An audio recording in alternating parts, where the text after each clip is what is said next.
We do a lot with talent. I have executive talent director that just works on people, never works in the business. We're very intentional about selecting the right people for the right role. We systematically identify talent and spend a significant amount of time reviewing our succession planning chart every Monday. So we want to make sure that we always have a pipeline of talent that's being developed.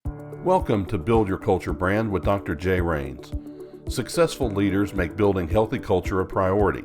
Meet other leaders who are building a culture where people want to stay and know how to win together.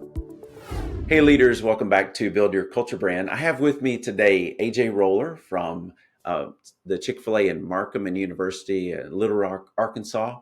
So glad to have you on the show, AJ. Thanks for having me. Looking forward to it. So just a quick rundown of your background, AJ.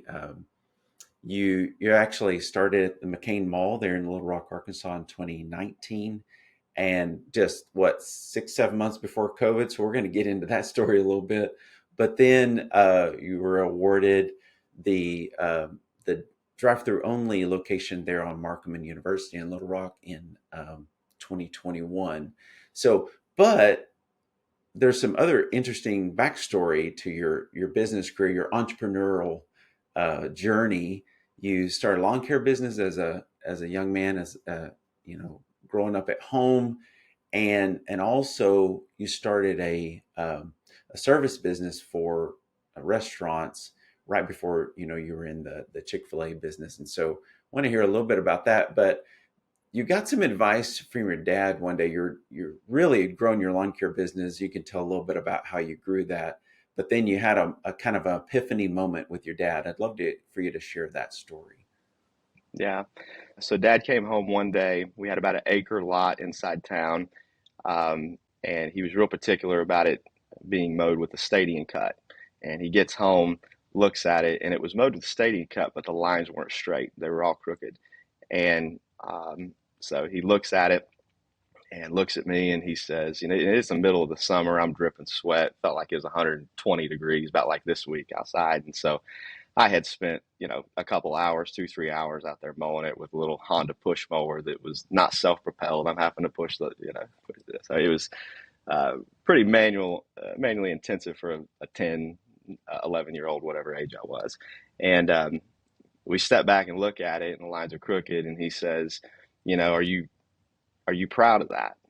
And I couldn't look at that and say with a straight face, honestly, that I'm real proud of that. I mean, the lines are all over the place. So common sense says, no, I'm not proud of that. It looks like, it looks very unprofessional. And it looks like my grandmother just came out here and mowed it or something. So anyways, we look at it and I said, Dad, I got it done. It's cut. It's complete. It's hot out here. I want to go inside. And he said, okay, would you put your name on it, though? That's what I asked you. And I looked at him and he said, if you put your name on this, then, that's what you're going to represent. And that's what you're going to put your name on, that quality of work the rest of your life. So if you're proud of that work, you can come inside. And then he walked away. And so I'm just standing there, dripping sweat and hot summer sun. And long story short, it taught me a lesson because I ended up mowing again, straightened the lines up. It looked clean, it looked cut. Had about, felt like I went through about 100 ounces of water in that next 2 hours to try to get it done. But I completed the job. It looked great. It taught me a valuable lesson about do the right thing the first time, and you don't have to come back and fix it. No matter how challenging it is, no matter how difficult it might feel in the moment, it's always easier to do it right on the front end than catch up on the back end. So it's a good lesson for me.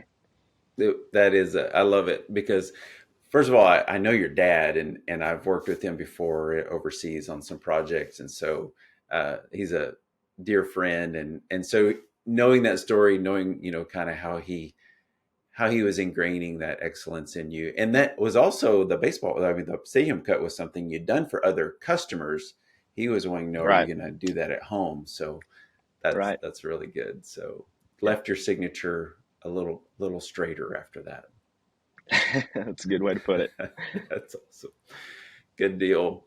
Well, you went on though to build a business, and I want to kind of focus on this business because this is what Chick-fil-A looked at to consider as they were considering you as an owner operator, they really looked pretty deep into the business you had created. Tell us a little bit about the service business you were doing and how that propelled you forward into being an operator. Yeah. So a little backstory on the service business. My senior year in college, the founder of ESPN came and spoke to us at a business class in the lecture hall of about 500 students. And, he's talking about what it took to start ESPN. And at the end of it, he was curious, just show of hands, had people go around and raise your hands up. If you're going into the healthcare industry, people raise their hand. If you're going into, insurance, sales, dental, about every career path you could think of, he went down. And then he got to the service business, and out of about 500 people in the room, nobody raised their hand. And I knew right then and there, because uh, I knew right then and there I need to be in the service business. Because I grew up, my dad was a high school basketball coach. So I grew up in a very competitive home. I was born and raised in a gymnasium. Um, was in leadership my whole life, from a small town, blue collar. But as point guard on the basketball team, quarterback on the football team, shortstop on the baseball team, played college basketball, played college baseball, and just was really wanted to be in business because it was the closest thing that I had found to competitive sports. It's the ultimate competitive sport. It's Right. 365 days a year, 24 hours a day, 7 days a week. And so I didn't really care what business I got into. I just wanted to learn business. And I was around enough business people to know that uh, you can take um, you can take one business, and although the service or the trade might be a little bit different, business is business at the end of the day, and you can duplicate how you run that. And I had some examples in my life that I got to see that from restaurateurs to people who own gas stations and roofing companies and tree service businesses. Then my dad and his brothers, they started a technology business, all guys that were, you know, born out in West Texas. And my grandfather's from Oklahoma, and they started a technology business, and all of them had physical education background. They were all coaches. And so I got to see that scale from about five people to, five, 600 people. And so I knew that at the end of the day, the service business was an easy entry for me. I had $150 in my bank account. Um, got on Craigslist, bought a vacuum.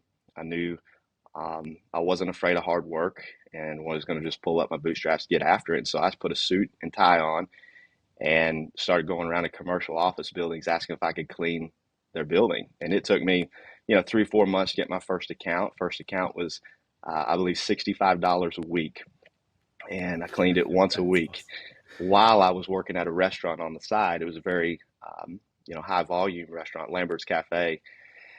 And so I got to see a little bit of the restaurant business, and I love serving people. I love creating. I love the entertainment aspect to Lambert's and making people feel, like the restaurant. And Dan Cathy talks about this, a place of restoration, and I just loved that idea of making people feel like, hey, whatever you got going on in your life right now, when you're here at the restaurant, you kind of forget about all that, and you're just focused on having a good time, and so was drawn to that from my time at Lambert's. But Lambert's allowed me to pay off $52,000 worth of student loan debt in 1 year. So I did Lambert's, was building my business on the side, had that one account, then I got a second, and then I got a third. And I really try to keep a tight circle. So the accounts that I was targeting were all within, half a mile or less. And then we started broadening that nucleus, a mile, 2 miles, 3 miles, 4 miles out, so we could maintain profitability, because time is money in the service business. And so grew that from, a small, very small cleaning business with just me. Got to a point where I was working 40, 50 hours a week cleaning buildings, and then I was working 40 hours a week at Lambert's as well. So Wow. easily 80, 90-hour weeks for a year to pay off my student loan debts. And then my wife kind of had to pull me out of Lambert's because I enjoyed it so much. I enjoyed the restaurant, and I just enjoyed working. And but I knew that my cleaning business, which later turned into an all-out facility management company, we didn't just do cleaning. Uh, Long story short, it grew 100% debt-free into a multi-million-dollar company across 5 states in 10 years. And Chick-fil-A We had about 200 clients when we sold, and Chick-fil-A was 14 of our clients, but we did everything from restaurants to 24-hour a day, 7 day a week, um, health clubs. We did doctors' offices, law offices. We had auto zones across North Texas, Oklahoma, Northwest Arkansas. We had gas stations, convenience stores. So I really got to see a broad base of different businesses, and so I was really grateful for that. But we built that with about 50 people, and it was just it was a lot of fun, a lot of hard work, but a lot of fun. That's amazing. Great story. And what a entrepreneurial spirit you have, even from 10 years old all the way through that moment. And so then comes Chick-fil-A, and you start this interview process with Chick-fil-A. I think you said you had 20 interviews. And then when it came time for the in-person interview, something unusual happened. What was that? Yeah, so it was really unique because I was living in Northwest Arkansas, and franchise selection during that interview, to my surprise, they didn't want to come to Northwest Arkansas and interview me. They said, "Hey, we want to go to Tulsa." And I graduated high school from Tulsa, a little bitty town outside Tulsa, Verdigris High School, and so I was very familiar with Tulsa, but at the same time, I thought it was kind of interesting because it's hour and a half, hour and 45 minutes from where I lived up in Northwest Arkansas, and um, they wanted to meet with my clients, some of the clients that I had there, and they wanted to meet some of my employees. So that was very much a turning point for me in my operator journey, or pursuing to become an operator in that journey, I guess I should say, because that was kind of all my chips are on the table now with my team and this business that I started from nothing, from scratch. So this was like a family business, and I went ahead and did it. Told my team what was going on, and we did things the right way. Once I got selected, I can go into that if you'd like. But once I got selected, I'll tell briefly that we had over 25 offers on our business in 1 week, and we took the third highest offer. So the financial part wasn't as important to me as finding the right fit for the people that were loyal to us and helped us build that company. And so Rob Finley with Arkansas Game and Fish Commission, he ended up buying it and took really good care of our people and gave them actually more opportunity than I could have, just because of the resources that he had. So it ended up going as smooth as we could have, as we It's could have hoped incredible. for.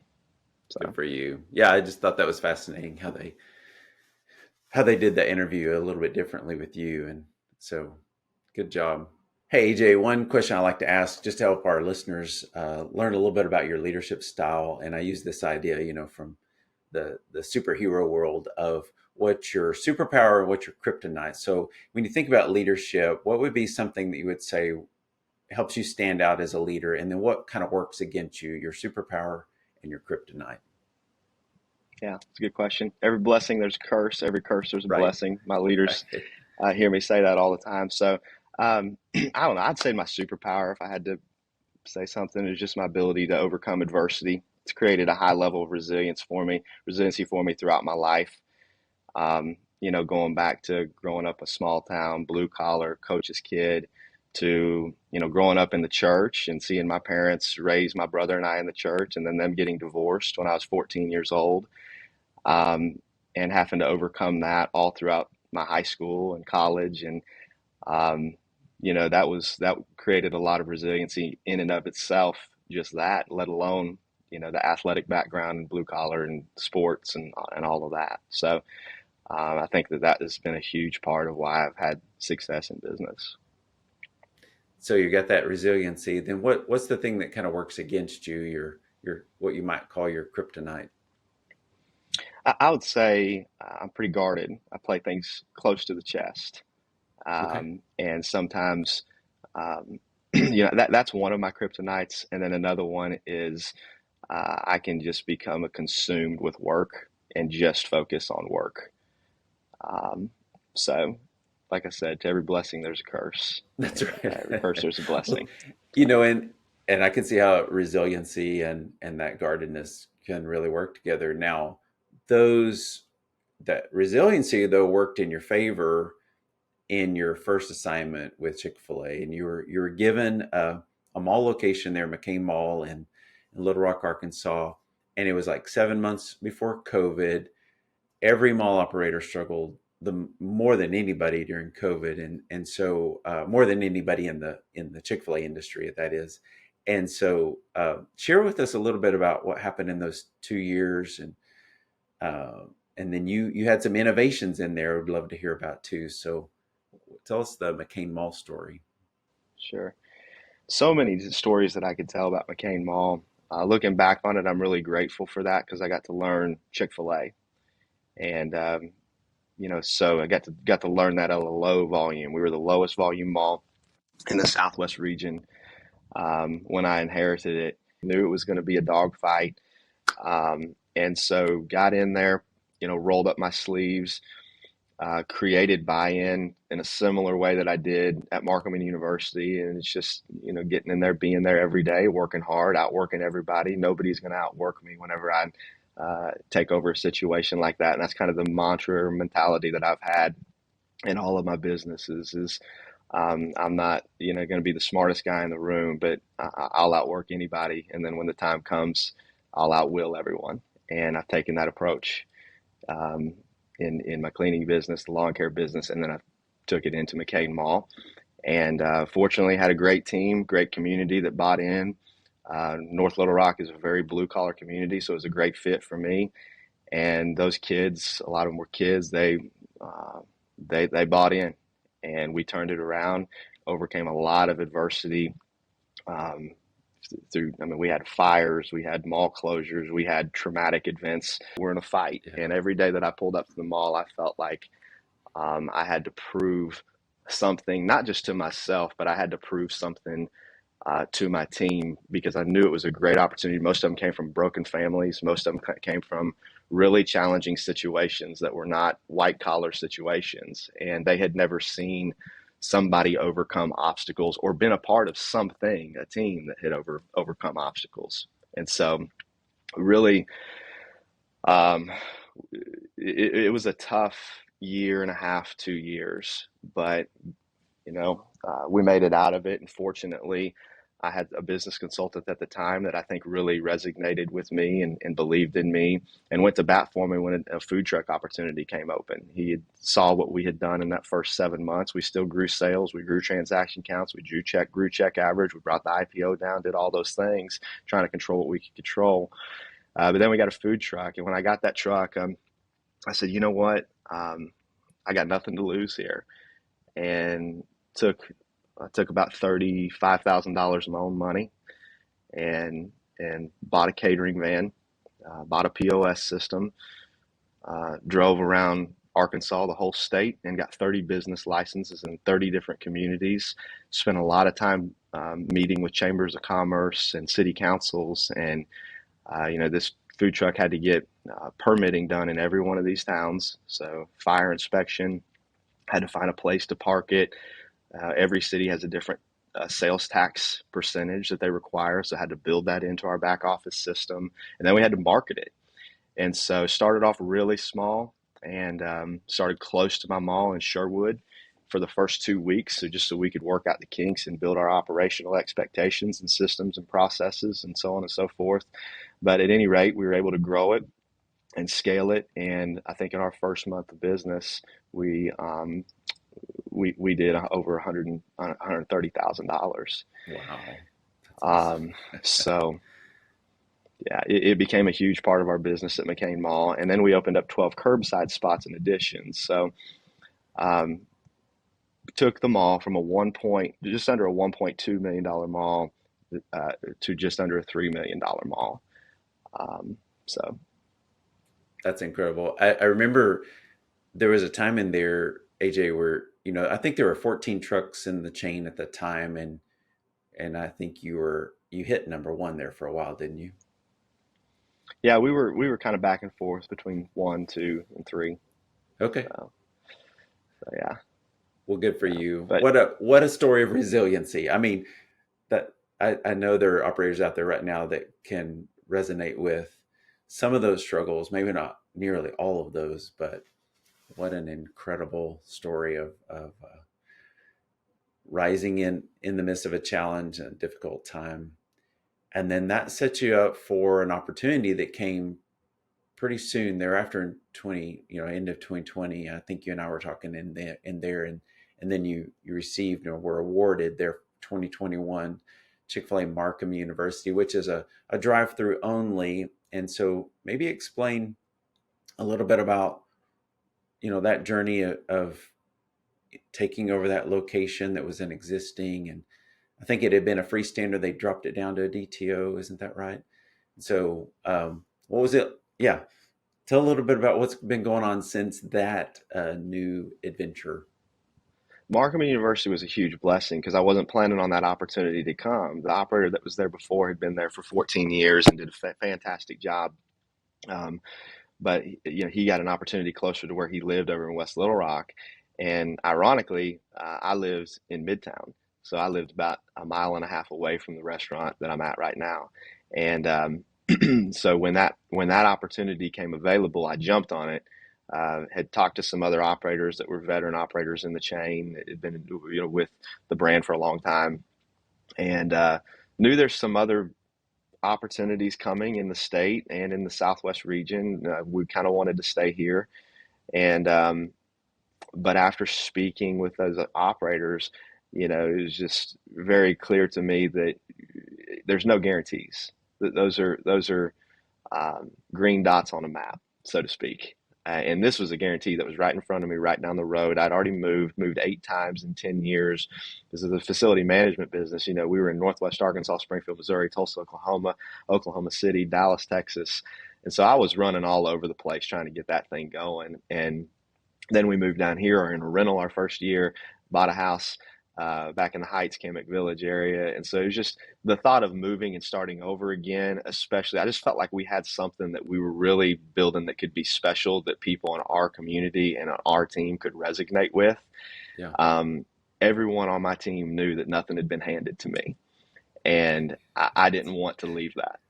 And Yeah. nothing was handed to them. They've had to earn everything. And so we've had some of those people that have transitioned. Actually, the success rate of a lot of people going from a mall to a freestander is not super high, but we've been able to have a lot of people make that transition. And I think that's one of the biggest accomplishments, I guess, if you want to call it, that I'm most proud of is have some really tough-minded people that have been able to overcome obstacles and adversity and different situations and different environments and adapt to those.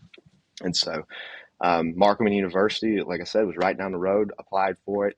Fortunately, got it. The idea of it being a DTO was very intriguing to me. Um, Anybody who knows me knows that I like to go really fast paced. I don't like stagnant, and so there's really not an opportunity with Chick-fil-A that's more fast paced. We're anywhere from a top 20 to top 50 drive-through in the chain in terms of transactions, just depending on the month. So we're moving cars in and off our lot, and the goal is 7 seconds at the window and gone. And I've had some great consultants from Chick-fil-A that have helped our team with that and understanding the opportunity that we have to grow our influence in the community, grow our opportunity in our organization. By doing that, it's a different form of hospitality that we show in a DTO than it is in a dining room setting. And so we've just tried to have fun with that and get creative on how we can add value to the guests in different ways.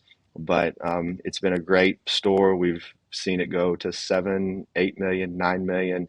This year we'll do 9.5 to 10. And we're doing attacking outside sales pretty aggressively as well. In addition to that, so just a Yeah, lot of exciting things going you're on. in that medical district, and that gives you a lot of opportunity there for catering, I guess. Yeah. So a huge reason that I applied for it was the medical district. As I told selections and the area director when I was going through the process, why I was interested in this area. And not only that I live here, this is the largest medical corridor in the state of Arkansas.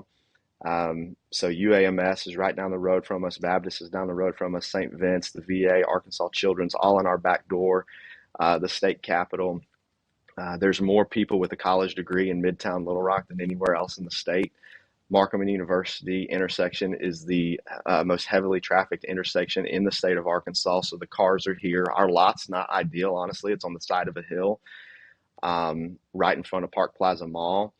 But the view. I guess the approach that we've taken with our lot is people are never going to be waiting on Markham if we get people off quick enough. So our lot a lot of times looks empty, but it's not because they're not coming through. It's because we're moving them so fast. That's awesome. Uh, so. Well, the day you got the keys, you made a big investment. You chopped down the trees in the front, right? It was you just did a you got the keys on a Sunday and had a tree crew there because you wanted visibility. But you've done some other things on the property to create an experience too. What are if I go through your drive-through, what am I going to see? If you come through our drive-through, I'm glad that you touched on that. I'll come back to that in a second. But if you come through our drive-through, you're gonna feel a vibe. So there's music, there's palm trees, there's water features. It's a place that we really want people to feel like they are being restored, and we can't love on them in the dining room, so that's not an option. But what we can do is we can make them feel something when they come through the drive-through that hopefully enhances their day and makes their day a little bit brighter. With us being in the medical district, there's a lot of people here that are going through sorrow. They're going through dealing with grief, or even the doctors, nurses, surgeons. They're pretty highly stressful jobs, and so if we can create just a brief moment of restoration for somebody through a song, through a smile, obviously, we're going to give the Chick-fil-A hospitality, but through other little things with flowers and waterfalls. I mean, I've spent more money than I probably care to announce on here on Right. on landscaping and guest experience. But yeah, it's been a lot of fun creating that, being able to create that here. So when I took over the location, there's huge trees that were blocking the signage from Markham and University. So if you're coming down Markham heading west, that's where the hospitals are. The majority of the traffic, you couldn't even see the sign. The tree was blocking it. And there's another landscaping bed, whenever you pull out, that was just very overgrown and kind of the same thing. You couldn't really tell it was a lot, and it didn't seem like it was a place where you would want to be. Honestly, we're next to low income housing and a funeral home and a gas station that's closed down. So already a lot of things working against us, but took the approach of like, hey, how can we stick out here and be a light, kind of a lighthouse to the community? And so our store and the surroundings and the grounds, they really don't match the area that we're around, um, at all. So, so we cut those trees down and cleared all that landscaping out. Literally, when it turned midnight, I had a tree service company and a landscaping business that was ready to go because I couldn't do anything before I officially took over. But they cut all the trees down overnight, and our transaction count shot up double digits overnight. So, That's incredible. So big ROI there. oh yeah, huge ROI, and because a lot of people in Midtown that are at the hospitals, they don't live in Little Rock. They're from around the state, and so they don't know Chick-fil-A's there. Sure. Um, so wanted to be able to create that visibility, and fortunately, yeah, we had a good ROI on it. Well, tell me something that's unique about the culture you've built there with your team. What's something that would be uniquely special about your culture? You know, I asked my director team this because I wanted to get their feedback, and I had written something down before I asked them, and it gave me a lot of uh, solitude and gratification. Every director gave me a very similar answer to what I wrote down. And, I just put, and I don't want to mess it up, I just put kind of some of the things that they said. We're champions for the underdog. We're very action oriented. We run and gun, extremely gritty with a ton of heart. We're constantly trying things out. We're not afraid of failing. We're becoming more and more strategic in how we go about our brand of business.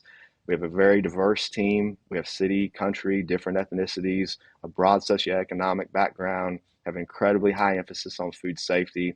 And then above all, one thing that kept coming up is we really just don't make any excuses. We look in the mirror every day. And so they kind of summed it up in I think better than I could have. That what a tribute. what a tribute for, what you're building, what they're built. It sounds like they own that. So, it's not 100%. something you're just feeding down to them. They're actually sharing it back up at you. That's awesome. They own it and they've rallied behind it because they're all underdogs. And so we've really been able to feed off of each other, and we have a chip on our shoulder for sure every day in a That's good way. a good chip on the shoulder. That's good. Well, what's one way that you prioritize development? We do a lot with talent. I have executive talent director that just works on people, never works in the business, um, is just dealing with people. And I can spend a lot of time with people, but I can't spend all my time on people. I have other things that I have to do. And so, we're very intentional about selecting the right people for the right role. We systematically identify talent, and spend a significant amount of time reviewing our succession planning chart every Monday. So we want to make sure that we always have a pipeline of talent that's being developed. We're I want to be three deep at shift manager front of house daytime, three deep shift manager nighttime. I want to be three deep in trainers, three deep in team leaders. We have coordinators that are mentoring someone else to eventually take their role, because we'll probably flip their responsibilities in 2 or 3 years. And the same thing for directors. Our executive director of operations is mentoring and leading a director team. And hopefully one of those directors will eventually be our director of operations, and our ops director, will grow with the business as it expands. So we're very intentional about getting ahead of talent. And we do things like, and I could talk on talent for a long time, but we do things like monthly classes. We have a new team member training class. We have a critical conversations and performance class. We have a meaningful coaching and influence class. We have a director of organizational talent class. And these things are on the calendar every month. And through our succession planning and our weekly director meetings, our Monday meetings, we're plugging who's going to go into this class, who's going to, and it's not just an hour class. It's a 5-6 hour class. And then there's an element of classroom time where they can understand clearly what it's going to take to be successful in the role. And then, in addition to that, they're going to have some hands-on one-on-one time where they can just shadow. They can shadow a manager, they can shadow a trainer, shadow a team leader, and ask questions in that process. And we're not depending on them in operations whatsoever. They're just, they're just shadowing. So That's amazing. So when you're looking at these development levels, what are some things that help you know that someone's ready to move forward? alignment with not only our purpose. Our purpose is the brand purpose. So positive influence, faithful stewardship. But they're in alignment with our vision, which is to be Midtown Little Rock's most caring company by pursuing excellence, because I don't think that you can show high levels of care without pursuing excellence. So if it's somebody that is not pursuing excellence already, they're not going to probably be a great fit for a manager role. They're not going to probably be a great fit for a team leader role. And then we have core values that we don't just have on a board. We talk about them every week, and I speak into them almost every week. So you can imagine one of our core values is we don't make excuses. We pursue what's next. We're better together. We're purpose driven, and we don't gossip. We have a strict no gossip policy, which has helped our culture out tremendously. Our team, we have 116 people on our team right now. They know that they're going to be heard if they have an issue. And we've built out a system for that. We have a smart sheet system and QR codes all throughout our restaurant where nobody blindsides anybody anymore. Our team members, our directors, our managers don't blindside each other. They scan the QR code if they have a concern, and a list of about 10 different items, from scheduling to promotions to new ideas, suggestions, feedback. There's a litany of different things that they can select from, and then they can select the person that is responsible for it or that they want to see it. And the way that the system is built out, the team doesn't know this, I don't say anything, but the way that it's built out is if somebody clicks on my name for a scheduling issue or concern that they have, they click on my name, but it automatically filters over to our talent director and our scheduling team. And so I can see what's going on, but they're going to be assigned ownership over it. And once they have ownership, We have our own internal dashboard that we've built out, and so they can click on it, that they've seen it, they claim it, it's in progress, it's not started, or it's on hold, and the team member they see that, and so that's helped with our productivity and our efficiency, and I think just our team feeling heard, feeling cared for, and we're constantly telling them like, hey, we want you to grow here. Same thing with development path. It's clearly laid out. Our pay structure is clearly laid out. We're not trying to hide anything. I'm actually giving them as much information as I possibly can, withholding very, very little. So And I've got high on about transparency and, just that clarity, clear development path. And it sounds like you've had people quickly being able to move up through the ranks and really be able to win so you have this team of underdogs that's ready to roll right through your organization. What an incredible story. AJ, I hear whispers of a statement from your past, as you described that. And it's almost like I can hear Jim, your dad, saying, hey, is this something you want to put your name on? And sounds like this is something worthy of putting your name on. Yeah, I can see that, and I appreciate you bringing that up. So I can see that as well. It's that's definitely there. Good job. AJ, this has been tremendous. I love your story. I really wanted the world to be able to hear your entrepreneurial journey and hear about even the challenges. One of the questions I typically ask is, what is a failure that ended up propelling you forward? But I feel like your story is it's not really failure, but it's this adversity that you've been able to just overcome and push through and show that resiliency that you talked about as your superpower. And but I also have noticed that, you said the one thing that works against you is you're kind of guarded, but yet you've really built, a group of people around you and advisors. And I see you reaching out for, advice from various people around you, building that team of advisors. So it sounds like you're overcoming the kryptonite side too. So I appreciate that. There's been a lot of failures, and there's failures every single day. So I definitely don't want to come across that there hasn't been. There's been a lot, but my core philosophy in business hasn't changed, and I have three pillars that I've used since my cleaning business, and it's I have to be passionate about it, or I'm not going to pursue it. I can't put my name on something I'm not passionate about. And the other one is, you talk about having a lot of people around me. I have to have talent around me that exceeds mine. So the people that I have around me, they're much smarter, they're much brighter than I am. I just get the fun job of putting them in the right places and creating that vision. And then the third thing is you just never ever freaking give up. So sounds like you're living by all three. So good job.